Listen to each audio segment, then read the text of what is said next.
Bien-aimés dans le Seigneur, Shalom. Aujourd'hui, nous voulons vous parler du thème « Sans Jésus, tu ne peux rien ». Alors, avant que tu puisses avoir Jésus-Christ, tu dois connaître les raisons de sa venue sur terre. Et deuxièmement, tu dois connaître qui est Jésus-Christ dans ta vie. Et troisièmement, pour que tu l'aies dans ta vie, il a des conditions au préalable. Tu dois l'accepter comme Seigneur et Sauveur dans ta vie. Ce sont là les 3 points que nous aurons à partager ensemble avec vous au cours de cette émission. Alors bienvenue et que Dieu vous bénisse.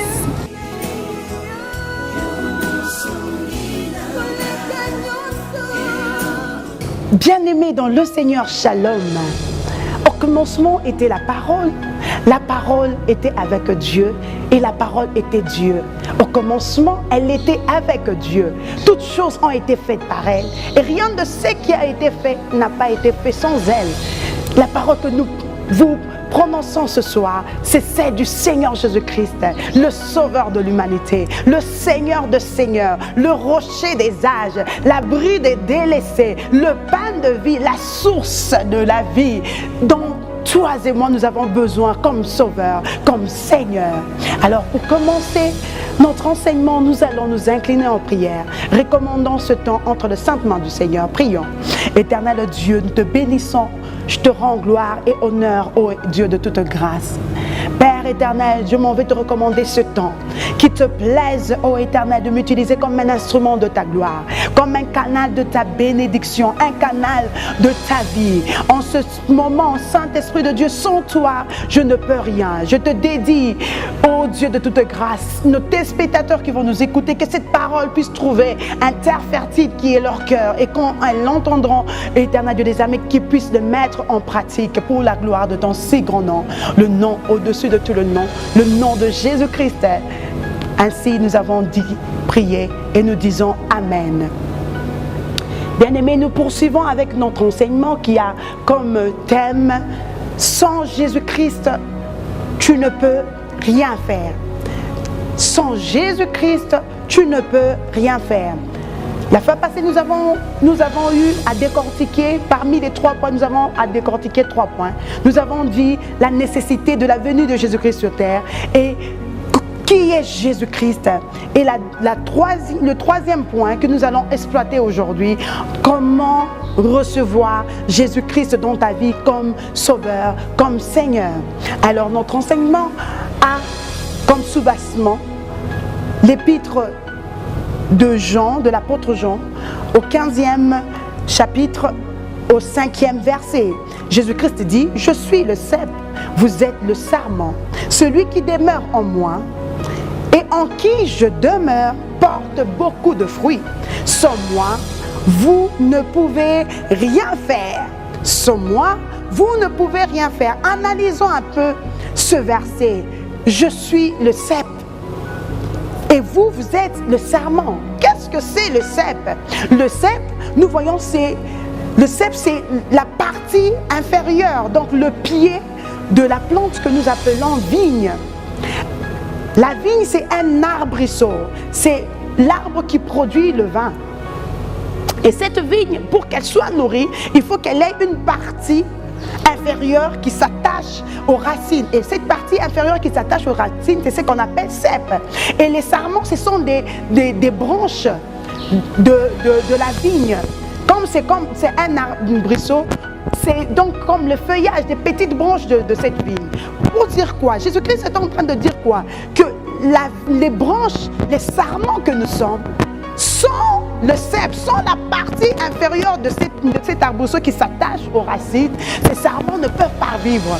Parce que la partie qui s'attache aux racines, c'est cette partie qui nourrit avec la sève toutes les parties de la plante.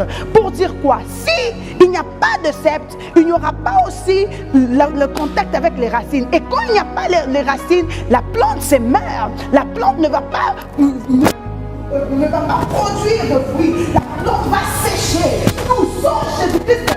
C'est une façon de dire que c'est Jésus-Christ qui est la source. Elle est la source de la vie. S'il n'y a pas de racines, la plante se meurt. Et quand une plante se meurt, quand une branche se meurt, elle ne sert plus à rien. On a besoin de la plante pour consommer le fruit de cette plante. Quand on a par exemple un avocatier, on a besoin que les branches nous donnent l'avocat. Et maintenant, quand les plantes. Et la plante est séchée. Et cette plante-là sert à être utilisée comme du bois qui sert au feu. Or que notre rôle dans cette terre n'est pas être utilisé comme le bois pour le feu, comme quelque chose d'inutile. Donc nous avons besoin de Jésus-Christ. C'est Jésus-Christ qui est la source. Il dit à la Samaritaine, si tu bois de mon eau, tu ne seras jamais assoiffé. Il est la source de la vie dont tu as besoin. Il est la source du succès. Il est la source de la joie. Il est la source de la réussite. Beaucoup se demandent quelle est la clé de la réussite, quelle est la clé de l'épanouissement, quelle est la clé du bonheur, quelle est la source de la réussite. C'est Jésus-Christ dont tu as besoin, bien-aimé. Alléluia. Sans Jésus-Christ, tu ne peux rien. Tu seras comme ce sarment, une branche qui servira seulement à la consommation pour le chauffage. Or, tu es créé à l'image de Dieu. Tu es créé pour représenter Dieu sur terre. Tu es le représentant de Dieu. Tu es créé pour solutionner le problème. Tu es créé pour rendre gloire à Dieu tous les jours de ta vie. Donc tu as besoin de Jésus-Christ. Amen. Notre premier point, quelle est la nécessité d'avoir Jésus-Christ? Pourquoi nous devons avoir Jésus-Christ dans notre vie? Premièrement, parce qu'il est le Créateur. La Bible nous dit dans Colossiens 1, chapitre 1, verset 12 à 18, en lui ont été créées toutes choses qui sont dans les cieux, sur la terre, les visibles, les invisibles, les trônes, les dignités, les dominations, les autorités. Tout a été créé pour lui et par lui. Pour dire quoi? Donc tout ce qui existe sur cette terre a été créé pour Jésus-Christ. C'est lui qui a la domination sur toutes choses. C'est lui qui a la force de régner sur toutes choses. Parce qu'il est le Créateur. Il te connaît plus que toi-même. La Bible dit, je connais les projets que j'ai formés pour vous. Les projets de bonheur et non de malheur. Il dit à Jérémie, quand tu étais dans le ventre de ta mère, je te connaissais. Dieu te connaît que toi-même. Des fois, tu te poses la question, pourquoi je suis venu sur terre? Parce que la vie te complique. Tu ne sais même pas qu'est-ce que tu dois emprunter comme chemin. La Bible dit, il est le chemin, la vie et la vérité. On a besoin de Jésus-Christ parce qu'il est le Créateur. La créature ne peut pas vivre sans son Créateur. On nous relate une histoire qu'il y avait une voiture qui était en panne. Beaucoup de mécaniciens sont passés pour réparer la voiture. Tout le monde a échoué. Mais il a eu un homme qui s'est pointé. Il se dit, moi je suis capable de réparer cette voiture. Alors tout le monde se tourne. Mais qui es-tu pour que tu sois en mesure de réparer quelque chose que tout le monde a échoué? Cet homme n'a même pas pris 10 minutes. Il a suffi quelques poussières de secondes pour réparer cette voiture. Et alors on lui posera la question, comment tu t'appelles, monsieur? Il dit, cette voiture, prenons l'exemple, cette voiture pouvait s'appeler Toyota. Il dit, moi je m'appelle Toyota. Tout le monde s'est étonné que comment tu peux avoir le même nom que cette marque de voiture. Et ils disent, parce que c'est moi qui a fabriqué cette voiture. Et c'est moi qui connais les secrets de la réussite de cette voiture. Amen. Cela nous dit que c'est Dieu qui connaît le secret de notre réussite. Sans Jésus-Christ, tu ne vas pas exceller. Sans Jésus-Christ, tu ne peux rien. Parce que tu as besoin de lui. Tu as besoin de puiser la vie auprès de lui. Tu as besoin de puiser la sagesse auprès de lui. Tu as besoin de puiser l'intelligence auprès de lui pour réussir dans sa vie. Nous sommes comme des poissons dans l'eau. Sans l'eau, en dehors de l'eau, le poisson cesse de vivre. Bien-aimé, en dehors de Jésus-Christ, il n'y a pas la vie. Lui-même, il dit, je suis la vie, le chemin et la vérité. En dehors de Jésus-Christ, c'est la mort. Auprès de lui, nous puisons la vie. Tu veux vivre longtemps, comme Abraham qui a fait 120 ans sur terre. Tu as besoin de ton Créateur. Alléluia. Pourquoi nous avons besoin de Jésus-Christ? La nécessité de l'avoir comme Seigneur, comme Sauveur de notre vie. Et le diable, quand il descend sur terre, la Bible déclare dans Jean 10:10 que le voleur ne vient que pour dérober, égorger, détruire. Amen. Sans Jésus-Christ, tu seras la proie du diable, bien-aimé. Sans Jésus-Christ, le diable va te dévorer. Sans Jésus-Christ, le diable va t'égorger. Le diable, son rôle, c'est de détruire, apporter la mort. Gloire soit rendue à Dieu, à Jésus-Christ, à la croix de Golgotha. Il a dépouillé les principautés, il a dépouillé les dominations, il les a livrées publiquement en spectacle. La Bible nous dit dans Colossiens 2,14, il a effacé les arts dont les ordonnances nous condamnaient, qui subsistaient contre nous. Il l'a détruit en le coulant à la croix de Golgotha. Il a dépouillé les dominations, les autorités. Il les a livrées publiquement en spectacle, en triomphant d'elles par la croix. Sans Jésus-Christ, que tu parles en langue, que tu sois bishop, que tu sois n'importe qui, tu ne vas pas vaincre le diable.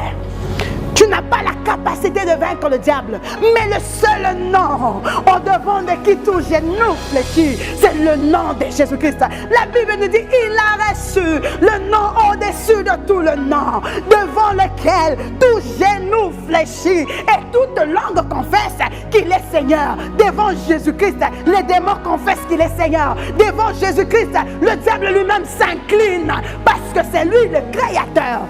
Amen. Beaucoup de gens à l'église, ils prennent même l'audace de dire, Satan, je te chasse, je te lie. Hein? Qui es-tu pour lier Satan? Tu n'es rien sans Jésus-Christ. Le seul qui a le pouvoir de chasser le diable, c'est la personne qui a le Seigneur Jésus-Christ comme Seigneur et Sauveur. C'est la personne qui a déjà accepté Jésus-Christ. C'est pour ça dans beaucoup des églises, les gens disent, depuis que je priais, les choses n'évoluent pas, les choses n'avancent pas. Tu n'as jamais reçu le Seigneur Jésus-Christ. Les choses ne vont jamais marcher. La maladie ne va pas disparaître. Les souffrances ne vont pas disparaître jusqu'à ce que, bien-aimé, que tu reçoives le roi de rois, le Seigneur des seigneurs, comme ton Seigneur, comme ton Sauveur. Là, tu as le pouvoir de marcher sur le scorpion. Car nous dit, je vous ai donné l'autorité de marcher sur le scorpion, de marcher sur les serpents, et rien ne pourra vous nuire. La personne qui peut marcher sur le scorpion, la personne qui peut vaincre le diable, c'est celle qui a le Seigneur Jésus-Christ comme Seigneur, comme Sauveur. C'est ça, il est important de le recevoir dans ta vie pour que tu ne sois pas la proie du diable. Sans Jésus-Christ, bien-aimé, tu seras comme la poussière. La nourriture du diable, du serpent, c'est la poussière. Tu vas rentrer à la poussière. Il va te frapper par la mort pour que tu rentres à la poussière, pour qu'il puisse bien te manger. Sans Jésus-Christ, tu n'as pas de vie. Sans Jésus-Christ, tu n'as pas d'avenir. Car à n'importe quel moment, le diable peut arrêter ton existence. Car à n'importe quel moment, le diable peut arrêter ton parcours par la destruction, en dévorant même ta sémence, en dévorant l'avenir de tes enfants, en dévorant ta destinée. Alléluia. Il est ultime, il est important, il est primordial de le recevoir. Alléluia. La nécessité d'avoir Jésus-Christ dans sa vie. Bien-aimés, nous qui sommes parents, amen. Beaucoup de parents se tordent de douleur. Ils travaillent nuit et jour, disant, qu'est-ce que je vais léguer à mes enfants comme héritage? Qu'est-ce que je peux faire pour mes enfants? Je dois nourrir mes enfants, je dois les vêtir, je dois assurer leur lendemain. Bien-aimés, tout ça c'est bien. Mais l'ultime, c'est de faire connaître à vos enfants que sans Jésus-Christ, ils ne peuvent rien. Que sans Jésus-Christ, ils ne vont pas réussir. C'est pourquoi nous lisons dans Genèse 18. Il est écrit qu'Abraham deviendra certainement une grande nation et puissante. En lui seront bénies toutes les nations de la terre. Car je l'ai choisi, bien-aimé, afin qu'il ordonne à ses fils et à sa maison après lui de garder la voie de l'Éternel en pratiquant la justice, en pratiquant la droiture. C'est alors, jusqu'à ce que l'Éternel accomplisse en faveur d'Abraham la promesse qui lui est faite. Bien-aimé, Dieu t'a promis beaucoup de choses et toutes ces promesses n'auront pas leur accomplissement seulement de ton vivant. Peut-être ces promesses auront leur accomplissement par tes enfants. Mais si si tes enfants ne connaissent pas la voix de Dieu, si tes enfants ne connaissent pas Jésus-Christ, tu peux amasser des trésors sur terre. Mais si tes enfants ne sont pas sages, si tes enfants sont frappés par la folie, toutes ces histoires vont disparaître du moment même que tu es en vie. Beaucoup de parents investissent de leur argent en emmenant leurs enfants dans des contrées lointaines pour étudier. C'est bien. Mais si cet enfant n'a pas Jésus-Christ, bien-aimé, sache que cet argent, tu le sèmes pour rien. La Bible déclare, si l'Éternel ne bâtit une maison, celui qui l'a bâtie travaille en vain, l'a bâti en vain. Si l'Éternel ne protège pas tes enfants, c'est lui qui veille en vain. Tu as besoin de Jésus-Christ. Tu as besoin de présenter le Seigneur Jésus-Christ comme héritage à tes enfants. Parce que l'enfant qui a le Seigneur Jésus-Christ dans sa vie, il ne sera jamais frappé par le diable. Il sera sécurisé. La Bible déclare ce qui est dans les mains de l'Éternel. Qui peut les arracher? Mon frère et ma soeur, parents qui m'écoutent, maman et papa, tu dois dédier, consacrer tes enfants à Jésus-Christ comme Anne l'a fait. Du vivant de Jésus-Christ, il y avait un père qui avait un fils qui était animé par les démons. Ces démons le jetaient dans le feu. Ces démons pouvaient les jeter dans l'eau. Et le seul qui était capable d'arrêter, de chasser ces démons dans le corps de ces enfants, c'était le Seigneur Jésus-Christ. Pour vous dire quoi? Sans Jésus-Christ, vos enfants seront la proie du diable. Les diables vont les jeter dans la débauche. Les diables vont les jeter dans le péché. Il n'aura pas d'emprise. Il aura l'emprise sur eux. D'où il est nécessaire, il est important de donner à tes enfants des ordres, de les léguer cet héritage qui est le Seigneur Jésus-Christ. Si nous lisons dans Jérémie 35, verset 5, 6, on dit, je mis devant les fils de la maison de Réchabite des coupes de plein de vin et des calices. Je leur dis, buvez du vin. Mais ils me répondirent, nous ne pouvons pas. Nous ne buvons pas de vin. Car Jonadab, fils de Récab, notre père, nous a donné cet ordre. Ne buvez jamais du vin. Ni vos filles, ni vous, ni vos fils. Pour dire quoi? Un parent normal doit montrer la voie, doit donner à ses enfants des ordres, doit donner à ses enfants des interdictions pour que ses enfants puissent hériter la vie, pour que ses enfants soient excellents. Un enfant qui est fou fait la honte de sa mère. Tu peux tout faire, mais ceux-là qui vont faire ta gloire, c'est tes enfants après toi. Tu peux avoir des milliers de promesses de la part de Dieu, mais Dieu, c'est un Dieu multigénérationnel. Dieu s'est choisi une famille. La famille, c'est la réserve de Dieu.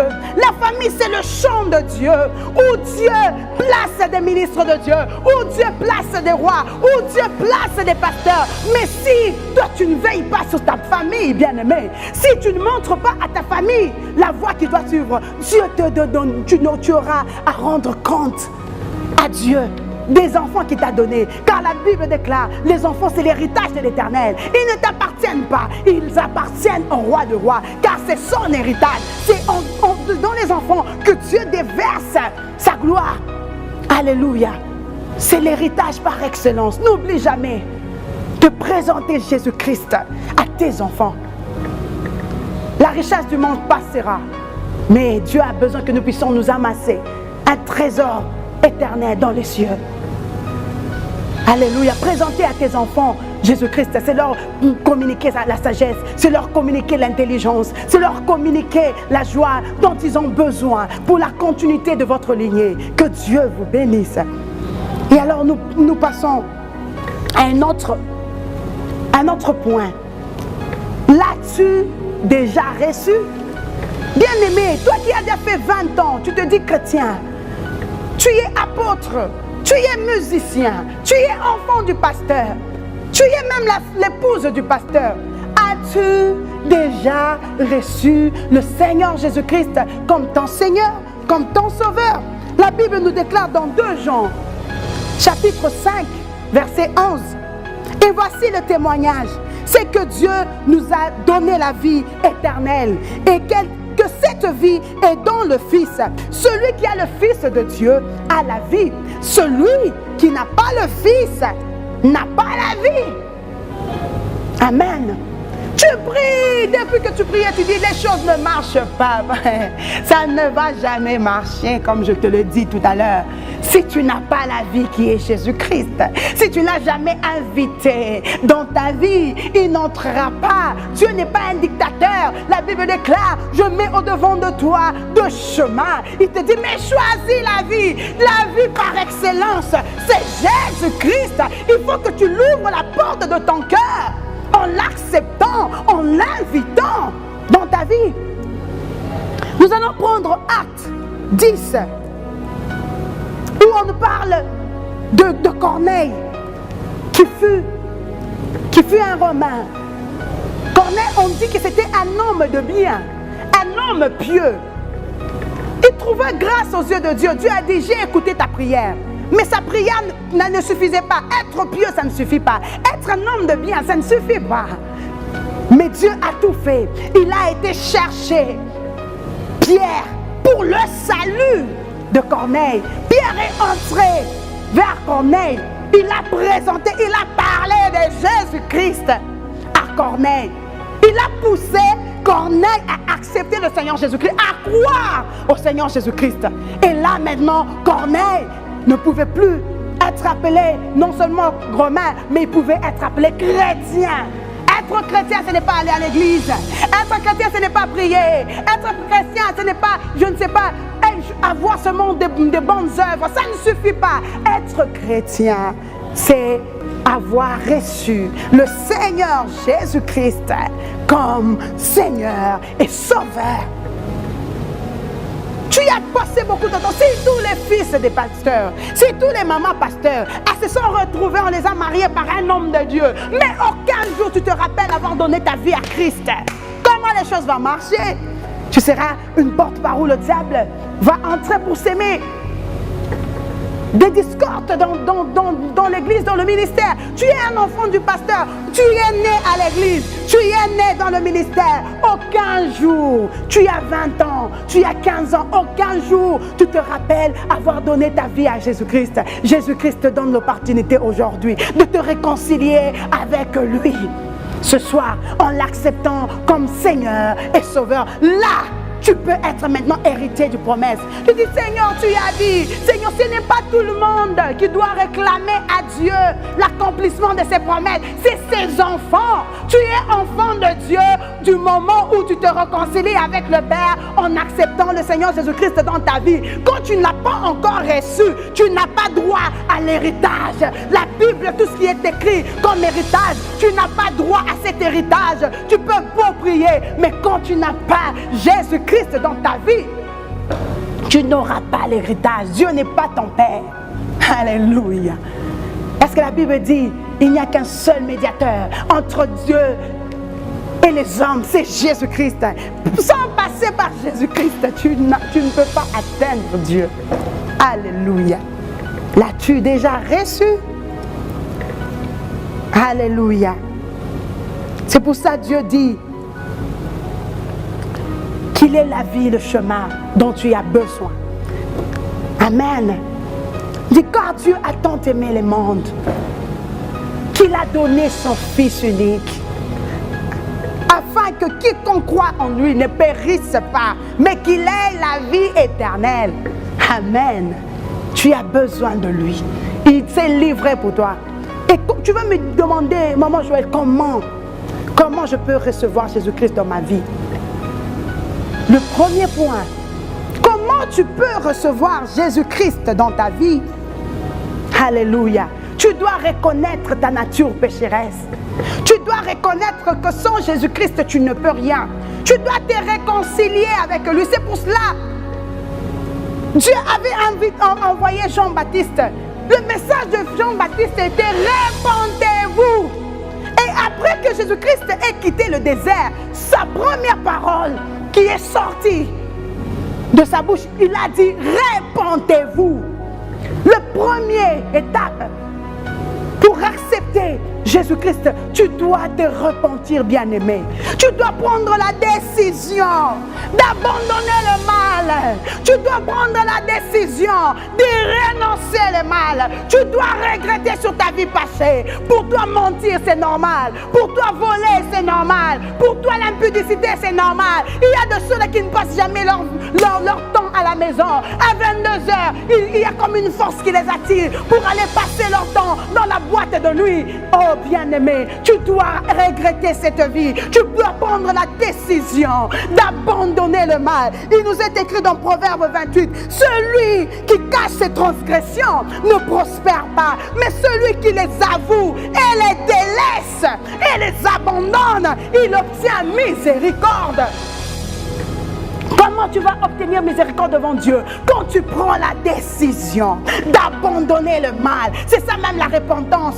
Des fois on fait du mal à Dieu. Tu mens aujourd'hui, demain tu mens, le lendemain tu mens. Tu ne fais que demander pardon, bien-aimé. Non, il faut que tu prennes la décision d'abandonner le mal. Il faut délaisser le mal. Bien-aimé, ce n'est pas une vie de coucher avec les femmes. Ce n'est pas une vie de coucher avec les femmes quand tu n'es pas marié. On appelle ça impudicité. Ce n'est pas une vie de s'enivrer de vin. C'est de la débauche. Ce n'est pas une vie de passer du temps dans des boîtes de nuit, de liquider l'argent en consommant des alcools. Ce n'est pas une vie, ça, non. Dieu ne t'a pas créé pour la honte. Dieu ne t'a pas créé pour ça. Dieu t'a créé pour que tu sois un canal par lequel tu dois prêcher la parole de Dieu. Pour un canal par lequel la Bible dit, il m'a oint pour annoncer la bonne nouvelle, pour délivrer les captifs. Alléluia. C'est le pourquoi tu es venu sur terre. Pour tu es un représentant de Dieu. Tu as été créé en à l'image de Dieu. Pose-toi la question. Si Jésus-Christ était à ta place, il allait vivre cette vie que tu mènes aujourd'hui. Alléluia. Tout bien-aimé. La première étape, c'est de se repentir.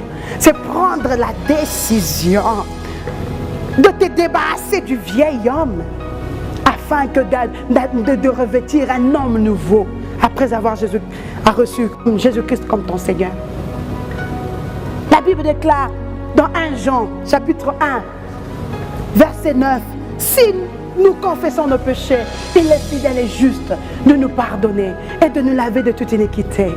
Ce soir, Dieu te donne l'opportunité de confesser tes péchés. Peut-être tu as avorté, bien-aimé. Tu as fait avorter beaucoup de filles.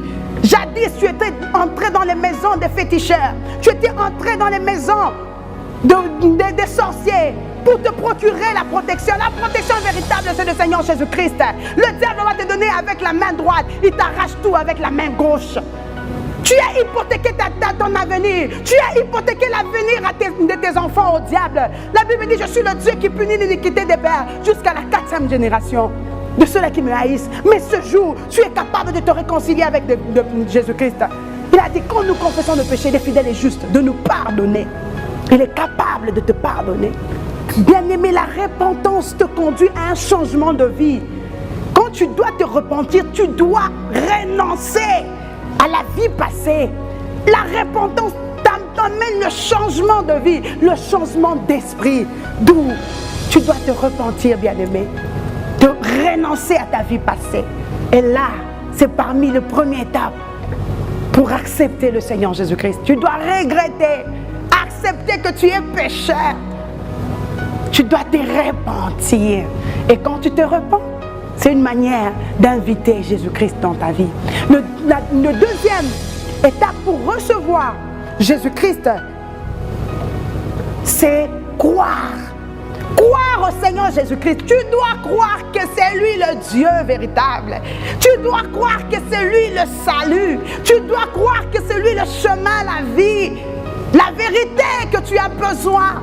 Tu dois croire qu'en dehors de Jésus-Christ, il n'y a pas de Dieu. C'est pour cela qu'il nous est écrit dans Actes 16, 31. Crois au Seigneur Jésus-Christ, tu seras sauvé. Non seulement toi, le salut, ton salut peut t'aider à ce que ta famille aussi soit sauvée. Crois au Seigneur Jésus-Christ, tu seras sauvé, toi et ta famille. Il nous est dit encore en Romains 10, verset 9, si tu confesses de ta bouche le Seigneur Jésus-Christ, et si tu crois, c'est là où nous sommes, si tu crois dans ton cœur que Dieu l'a ressuscité des morts, tu seras sauvé. Jésus-Christ est Dieu. La mort ne l'a pas frappé comme tous les prophètes. Alléluia. Tu dois croire qu'il est ressuscité d'entre les morts. Il est vivant, notre Dieu, le Dieu véritable. Crois seulement. C'est pour cela que j'ai eu le temps de te présenter Jésus-Christ, pour que tu entendes qui il est, afin que tu puisses croire. Dieu a besoin que tu puisses avoir la foi. Croire, c'est avoir la foi. La foi vient de ce que l'on entend. C'est pour cela que je t'ai présenté Jésus-Christ. Ce que l'on entend, c'est la parole de Dieu que je te proclame ce soir. La foi, c'est de croire sans avoir vu. Nous ne le voyons pas, mais nous croyons qu'il existe réellement. Nous croyons qu'il est le véritable Dieu. Et quand nous croyons, nous l'attirons vers lui, vers nous. Car la Bible dit, car sans la foi, il est difficile d'être agréable à Dieu. Si tu veux être agréable à Dieu, crois qu'il existe. Car il est le Dieu véritable, Jésus-Christ dont tu as besoin. Tu dois croire.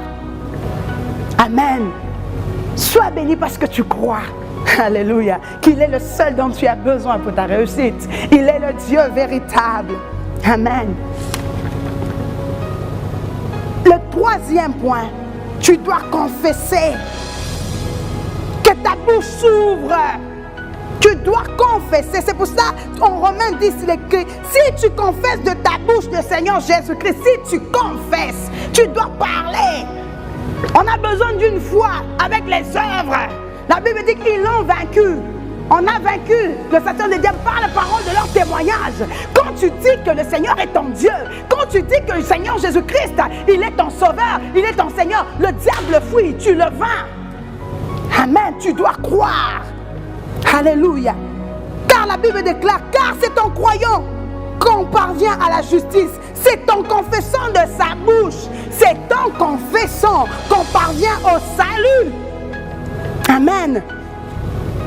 Quand tu confesses, quand ta bouche déclare, tu parviens au salut. C'est pour cela que Paul dit toujours dans Romains 10, verset 13, car quiconque invoque, alléluia, le nom de Jésus-Christ sera sauvé. Ce soir, pour l'inviter, tu dois confesser, tu dois invoquer son nom, tu dois l'appeler. C'est ça même la prière. Invoquer le nom de Jésus-Christ. Quand tu invoques le nom de Jésus-Christ, tu seras sauvé.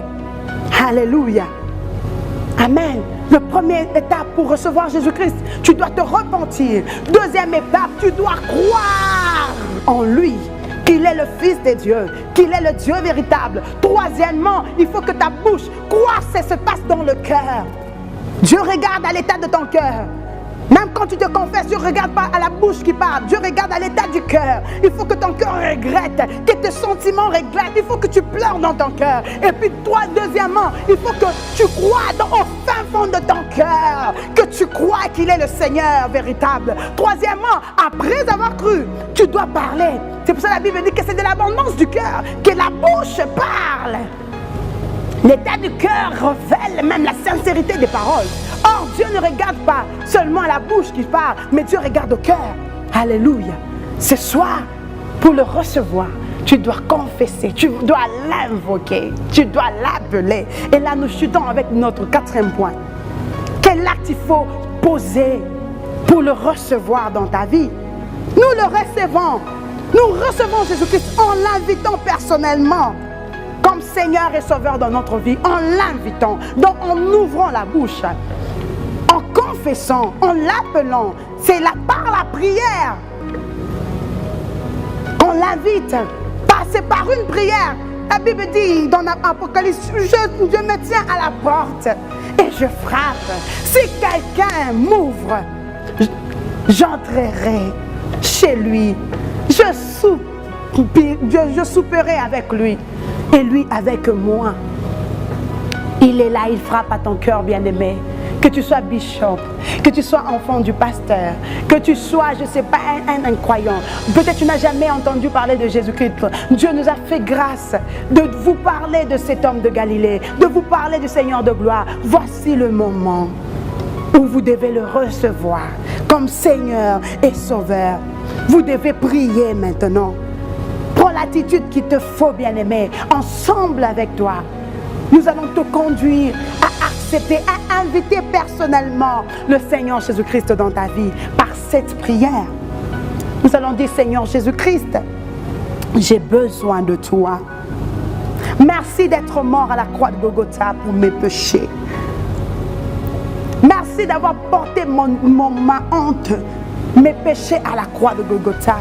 Sans toi, je ne peux rien. J'ai besoin de toi.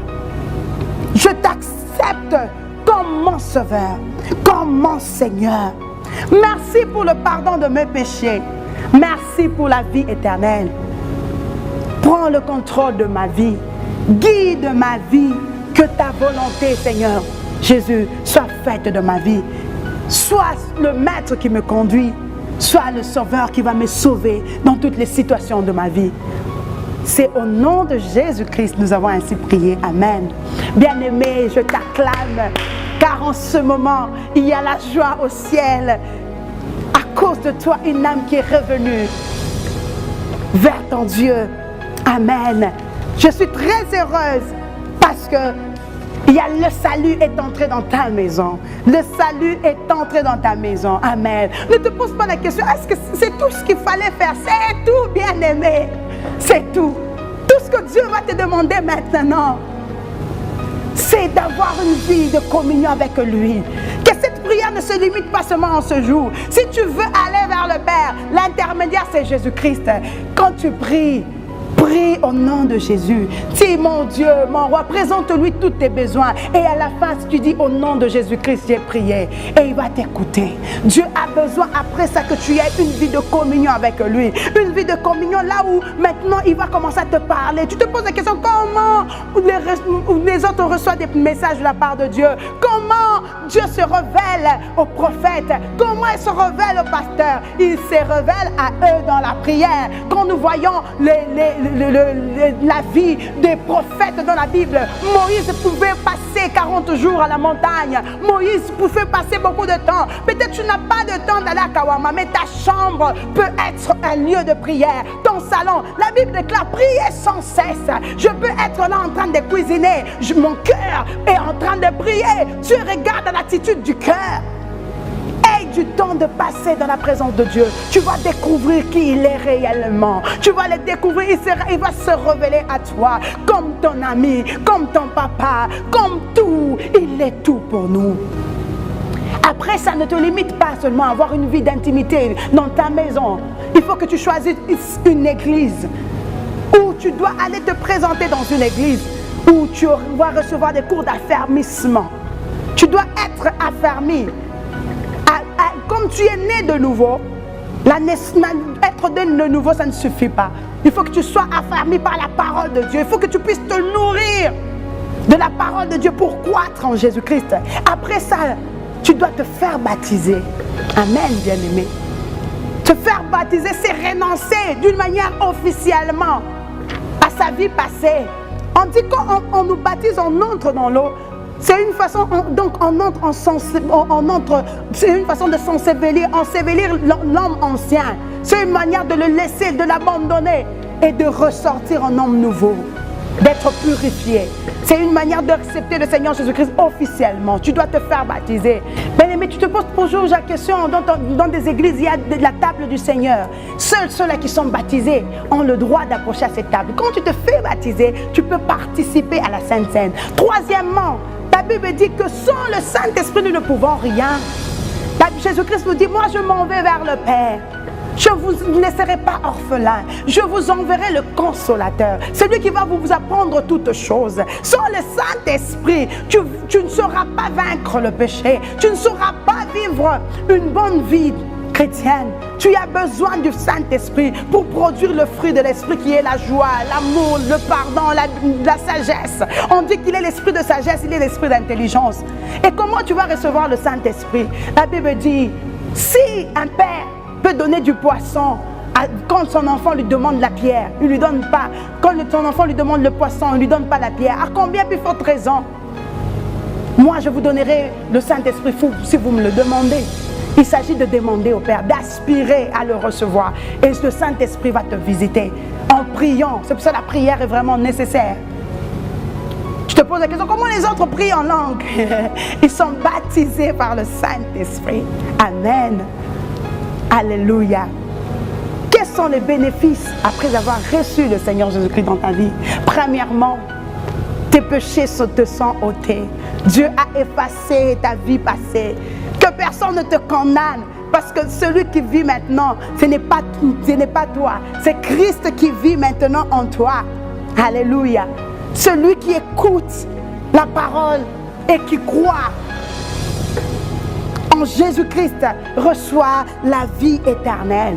C'est le deuxième bénéfice. Tu as la vie éternelle. Troisièmement, quand tu as Jésus-Christ, tu ne seras plus la proie du diable. Alléluia. Dieu te donne la capacité, je vous ai donné le pouvoir de marcher sur le scorpion, sur le serpent, et rien ne pourra te nuire. À partir d'aujourd'hui, rien ne peut te nuire. La Bible dit, ils ont vaincu. Ils ont vaincu le diable, Satan, par le sang de l'agneau. À cause du sang de l'agneau, Dieu te donne la victoire de marcher sur le scorpion. Ta vie ne sera plus programmée par les sorciers de ta famille. Dieu te donne le pouvoir au-dessus des sorciers. Ils n'ont plus de pouvoir parce que le nom de Jésus-Christ maintenant habite en toi. Troisièmement, vous êtes devenus enfants de Dieu. Donc vous êtes héritiers de ses promesses. La Bible dit, déclare, vous êtes la tête et non la queue. Tout ce que la Bible t'a donné comme promesse, tu es héritier. Tu peux réclamer ça auprès de ton Père. Nous étions vraiment honorés de vous parler de la part du Seigneur. Que Dieu vous bénisse abondamment. À la prochaine. Bien-aimés dans le Seigneur, vous voulez en savoir plus sur nous? Visitez-nous sur www.lawrencemugingaministries.org.